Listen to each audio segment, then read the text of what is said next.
Dear students, last lecture में अपने science के एक इम्पॉर्टेंट टॉपिक बायोटेक्नोलॉजी के बारे में पढ़ा था। उसमें ये पढ़ा था कि what is the history of biology, what is the history of biotechnology, what is the importance of biotechnology and what is the role of biotechnology in India. तो ये आपने पढ़ा था। आज हमारा नया टॉपिक है चैप्टर 15 जेनेटिक इंजीनियरिंग।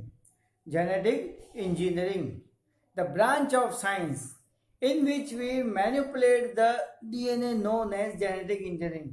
कि साइंस की वह ब्रांच जिसके अंदर हम डीएनए को काट छाट करके हेर फेर के नया डीएनए बनाने का काम करते हैं, उसको जेनेटिक इंजीनियरिंग कहते हैं। क्योंकि इसमें डीएनए की काट छाट करते हैं, मीन्स खराब डीएनए को निकाल कर उसकी जगह अच्छा डीएनए लगा देते हैं और एक संकरित डीएनए, हाइब्रिड डीएनए तैयार कर लेते हैं, जिसको रिकॉम्बिनेंट डीएनए कहते हैं।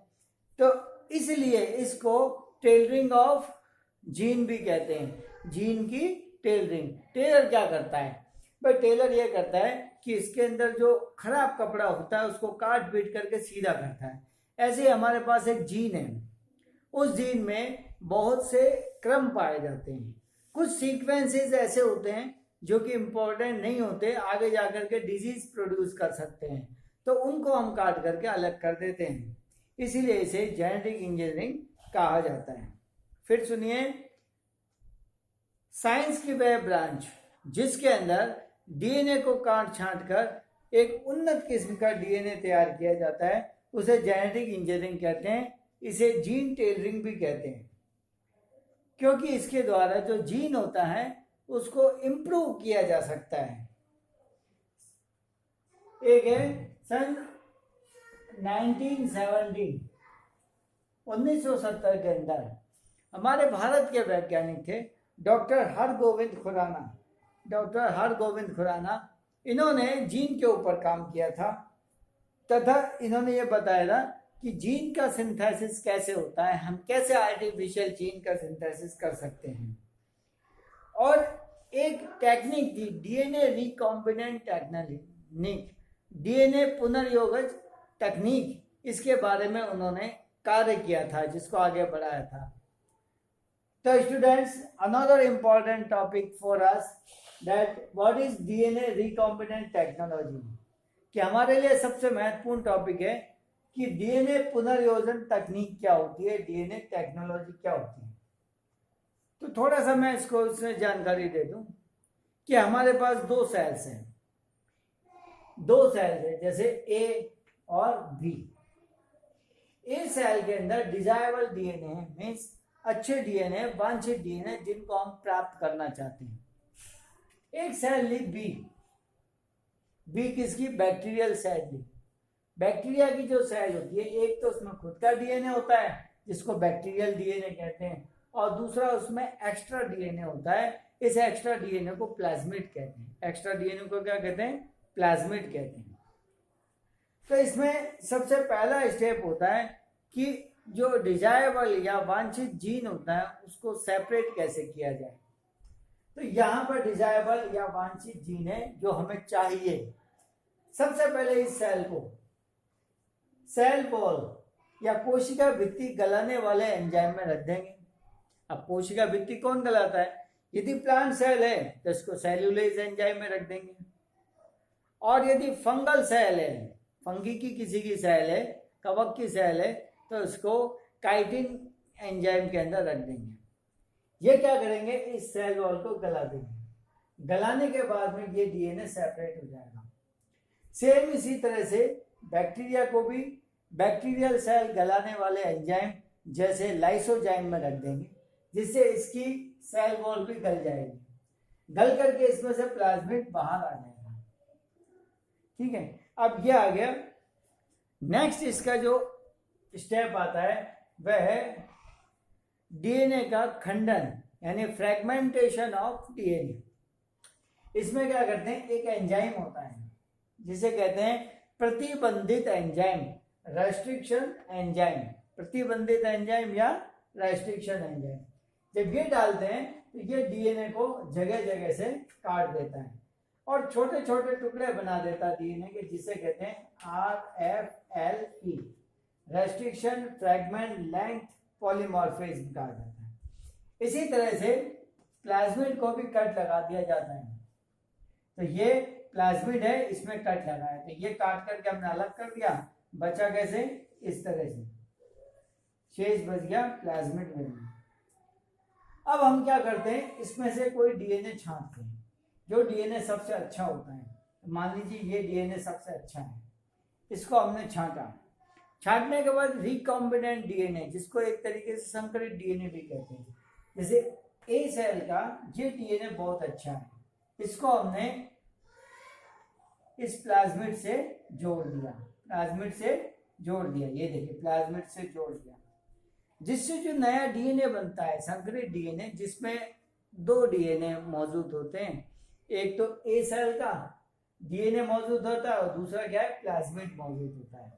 तो इस संकरित डीएनए को, हाइब्रिड डीएनए को रिकॉम्बिनेंट डीएनए कहते हैं। अब इस रिकॉम्बिनेंट डीएनए में जो हमारा डिजायरेबल जीन है, अच्छा जीन है, वो इसके अंदर आ गया। अब इसकी हमें ग्रोथ करानी है, क्योंकि भाई जेनेटिक इंजीनियरिंग या बायोटेक्नोलॉजी का एक्सपेरिमेंट जो होते हैं वो एक बार में नहीं होते। अब एक बार में जब मान लीजिए वो फेल हो गया, तो आपका जो डिजायरेबल डीएनए था वो तो खत्म हो गया। हमें चाहते हैं कि डीएनए और रहे, इसकी ग्रोथ करानी पड़ेगी, तो रिकॉम्बिनेंट डीएनए बनाया। इस रिकॉम्बिनेंट डीएनए को हमने किसी होस्ट सेल यानी परपोषी कोशिका, जैसे कि किसी बैक्टीरिया के अंदर डाल दिया, ये बैक्टीरिया में डाल दिया, और बैक्टीरिया को कल्चर मीडियम, न्यूट्रिएंट मीडियम या पोषक माध्यम में रख दिया। अब पोषक माध्यम में बैक्टीरिया तो डिवाइडेशन करेगा, ग्रोथ करेगा, इसने डिवाइडेशन करा और एक से दो बैक्टीरिया बना दिया। क्योंकि इसके पास रिकॉम्बिनेंट डीएनए था, अब रिकॉम्बिनेंट डीएनए एक इसमें भी है और एक इसमें भी है, तो कितने रिकॉम्बिनेंट डीएनए बन गए, दो। यहाँ से डिवाइडेशन हो गए, एक तो यहाँ आ गया और एक यहाँ आ गया, दो डीएनए बन गए। इस पूरी टेक्निक को डीएनए रिकॉम्बिनेंट टेक्निक कहते हैं। इन सबको जोड़ते हुए मैं इस टेक्निक को दोबारा एक्सप्लेन कर रहा हूँ। It is very important for 12th as well as competition exam, so you prepare it carefully. DNA recombinant technique, ठीक है। इस जो टेक्निक को निम्न भागों में यानी कुछ पार्ट्स में, स्टेप्स में डिवाइड करते हैं। सबसे पहला है isolation of DNA. Isolation of DNA, तो ये यहां से यहाँ तक आइसोलेशन ऑफ डीएनए।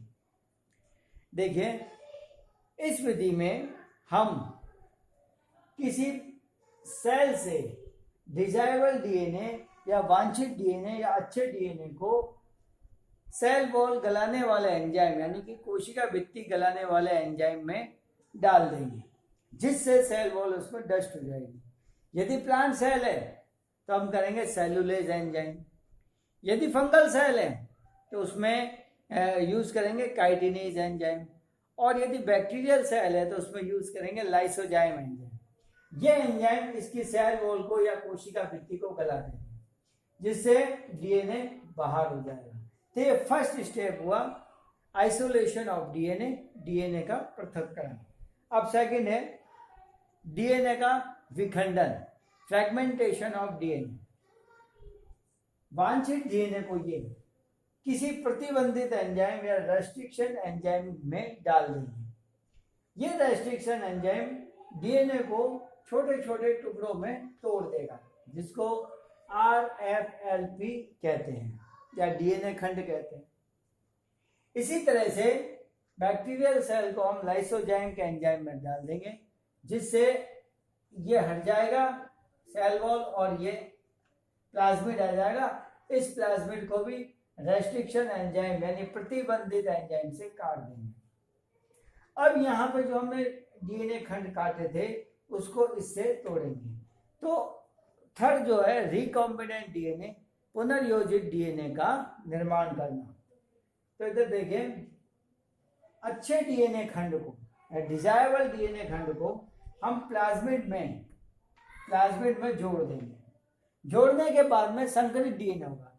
भाई एक तो डीएनए है इसका, और दूसरा है ये प्लाज्मिड में।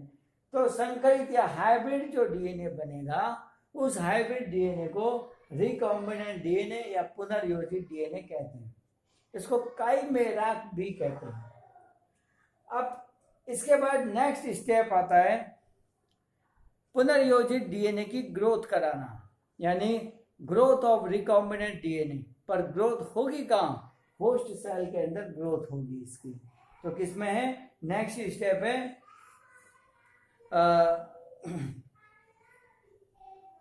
Enter the recombinant DNA into the host cell. परपोषी कोशिका के अंदर रिकॉम्बिनेंट डीएनए को प्रवेश कराना। इसके लिए जो होस्ट सेल होती है उस होस्ट सेल को प्रिपेयर किया जाता है ताकि वह विजातीय डीएनए को ले ले। भाई आपके घर में कोई एंटर कर रहा है तो आप उसको ऐसे करने दोगे क्या? पहले तो आप अपने आप को प्रिपेयर करोगे ना कि इसको एंट्री देनी है या नहीं देनी।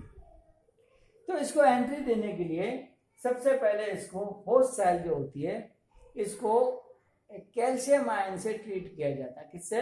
कैल्शियम आयन से ट्रीट किया जाता है। इसके बाद में उस पर आइस या बर्फ के ऊपर रख देते हैं।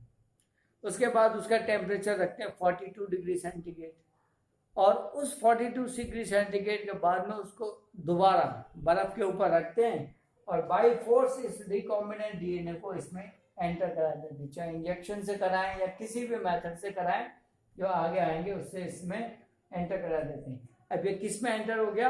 होस्ट सेल में। अब होस्ट सेल तो ये तो जीवित होती है ना, लाइव सेल है, तो ये क्या करती है? इसको न्यूट्रिएंट मीडियम में डाल देते हैं।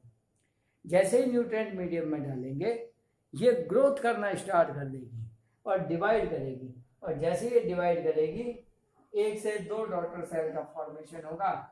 इसमें भी रिकॉम्बिनेंट डीएनए होगा और इसमें भी रिकॉम्बिनेंट डीएनए होगा। 2 से फिर कितने बनेंगी? 4 बनेगी। इस तरह से बनती चली जाएगी और रिकॉम्बिनेंट डीएनए इसके साथ में ग्रोथ करते चले जाएंगे। इससे एक लाइब्रेरी का फॉर्मेशन होगा। उस लाइब्रेरी को हम कहते हैं जीन लाइब्रेरी कहते हैं। अब इसके बाद में हम ये देखते हैं कि भाई जेनेटिक इंजीनियरिंग के साधन क्या हैं, इसके उपकरण क्या हैं। What is the tool of genetic engineering? इतना सब कुछ हमने किया तो इसके क्या साधन है, कैसे किया है? टूल्स या साधन, क्या क्या साधन है? तो सबसे पहला टूल्स या साधन जो होता है वो होता है एंजाइम। ठीक है, रेस्ट्रिक्शन एंजाइम या प्रतिबंधित एंजाइम। फर्स्ट इसका जो टूल्स है, फर्स्ट है RE यानी रेस्ट्रिक्टेड एंजाइम। सेकंड है इसका वेक्टर, जिसको हम कहते हैं वाहक, इसके रूप में हमने लिया था प्लाज्मिड। और तीसरा है होस्ट सेल। होस्ट सेल जिसको हमने परपोषी कोशिका, जिसमें आपने रिकॉम्बिनेंट डीएनए एंटर कराया था। और तीसरा चौथा होता है जीन बैंक। अब आपने देखा था एक बैक्टीरिया से 2 बने, 2 से 4 बने, 4 से बहुत सारे बन जाएंगे, फिर इनको हम एक जगह कलेक्ट कर लेंगे जिससे लाइब्रेरी बन जाएगी, उसको जीन लाइब्रेरी कहेंगे। तो इसके बारे में डिस्कस करेंगे। पर सबसे पहले देखें प्रतिबंधित एंजाइम या रेस्ट्रिक्शन एंजाइम क्या होता है। प्रतिबंधित एंजाइम या रेस्ट्रिक्शन एंजाइम क्या होता है? सुनिए आप, ये क्या करता है कि डीएनए के एक विशिष्ट सीक्वेंस या क्रम को पहचानता है और पहचान करके उसको काट देता है। काटने के कारण डीएनए के छोटे छोटे छोटे टुकड़े बन जाते हैं, जिसको प्रतिबंधित जिसको RFLP या डीएनए खंड कहते हैं। ये प्रतिबंधित एंजाइम या रेस्ट्रिक्शन एंजाइम बैक्टीरिया की बहुत सी स्पीशीज से लगभग 360 to 900, यानी कि हमने 360 से लेकर के 900 तक प्रतिबंधित एंजाइम प्राप्त किए हैं। और ये एंजाइम अलग अलग जगह काम करते हैं, अलग अलग सीक्वेंस के ऊपर काम करते हैं। कौन से सीक्वेंस पे कौन सा एंजाइम चाहिए ये आपको पहले से तय करना पड़ेगा सीक्वेंस देख करके। अब सबसे पहले बात करें रेस्ट्रिक्शन एंजाइम। तो रेस्ट्रिक्शन एंजाइम जैसा आप जानते हैं ये डीएनए को टुकड़ों में बांट देता है। ये दो प्रकार का होता है। सबसे पहला है एंडो न्यूक्लियस एंजाइम और दूसरा है एक्सोन्यूक्लियस एंजाइम।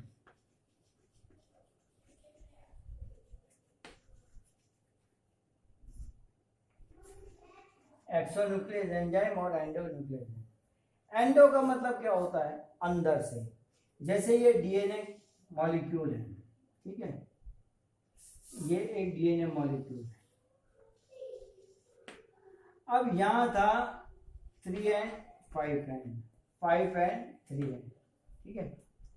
अब एंडो मतलब ये यहां से इसको नहीं काटेगा और यहां से नहीं काटेगा, फिर इसको कट कहां से लगाएगा? इसके बीच में, यहां से यहां तक का जो एरिया है यहां पर ये इसको कट लगा देगा। एंडोन्यूक्लियस एंजाइम दो टाइप्स के होते हैं।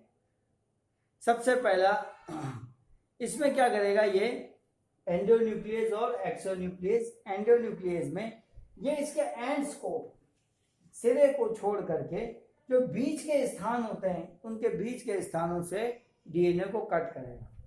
दूसरा होता है एक्सोन्यूक्लियस एंजाइम। एक्सो का मतलब क्या होता है? बाहर से। एक्सो का मतलब होता है बाहर से। बाहर से मतलब क्या है? यहाँ बाहर क्या दिख रहा है भाई? हमें तो यही चीज बाहर दिख रही है, ये तो अंदर की चीज है। तो ये यहाँ पर तो कोई कट नहीं लगाएगा, बीच में कोई कट नहीं लगाएगा। कट कहां से लगाएगा? एंड वाले सिरे से। तो एक्सोन्यूक्लियस एंजाइम इस प्रकार के रेस्ट्रिक्शन या प्रतिबंधित एंजाइम जो डीएनए खंड को बीच में से ना काट करके सिरों से या एंड से काटते हैं, इसको एंडोन्यूक्लियस एंजाइम कहते हैं।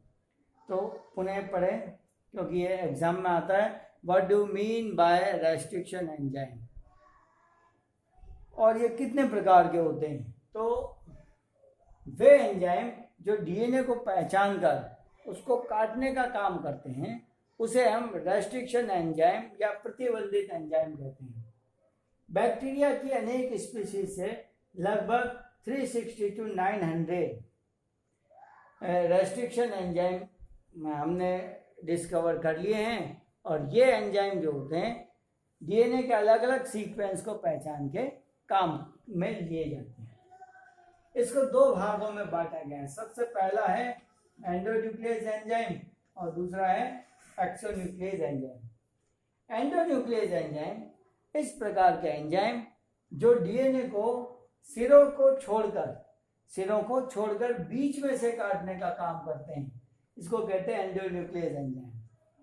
एक्सोन्यूक्लियस एंजाइम इस प्रकार के एंजाइम जो डीएनए को बीच में से नहीं काटते हैं बल्कि कहां से काटते हैं? एंड या सिरों पर से काटते हैं, इसको एक्सोन्यूक्लियस एंजाइम कहते हैं। तो स्टूडेंट्स, जेनेटिक रिकॉम्बिनेंट टेक्नोलॉजी जो है काफ़ी इम्पोर्टेंट है।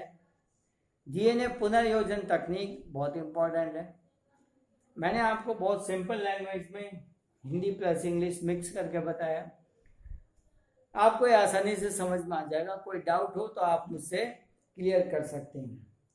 नेक्स्ट लेक्चर में हम ये पढ़ेंगे कि what is the mechanism of endonuclease enzyme, कि ये जो प्रतिबंधित एंजाइम होते हैं इसकी क्रियाविधि क्या होती है, पैलिंड्रोम क्या होता है, ये कौन से सीक्वेंस से कट लगाता है, क्या इसका सीक्वेंस होता है, इसका नामकरण कैसे होता है, नॉमिनेशन कैसे होता है, इन सब के बारे में हम नेक्स्ट लेक्चर में पढ़ेंगे। Thank you.